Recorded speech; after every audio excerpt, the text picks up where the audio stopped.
నాకు 28 రోజుల ముందు, అంటే ఎలక్షన్లు పోలింగ్కి 28 రోజుల ముందు నాకు టికెట్ ఇచ్చినారు. ఆదోనికి వచ్చి నేను ఇల్లు ఎత్తుక్కుంటా ఉన్నాను.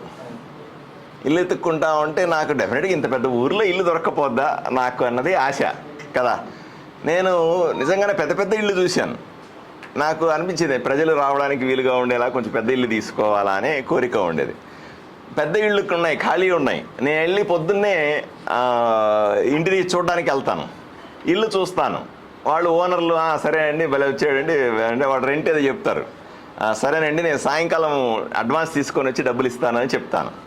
మళ్ళీ సాయంకాలం డబ్బులు అడ్వాన్స్ తీసుకెళ్లేసరికి బాబు మేము మీకు ఇల్లు ఇవ్వము అని చెప్తారు. మాకు ఆయన ఫోన్ చేశాడు, వాళ్ళ అబ్బాయి ఫోన్ చేశాడు, నీకు ఇల్లు ఇవ్వము అని చెప్తారు.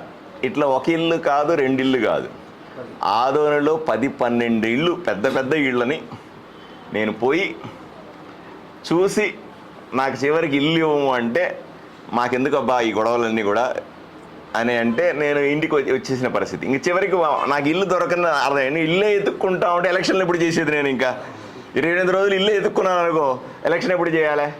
సరే అట్లా కాదని నేను బాధపడుతున్న సందర్భంలో నా స్నేహితుడు ఒక డాక్టర్ గారు మీకు ఇబ్బంది లేకపోతే మా ఇంట్లో ఉండండి అంటే నేను ఈ రోజు దాకా కూడా స్నేహితుడు అయినటువంటి డాక్టర్ గారి ఇంట్లో ఉన్నాను.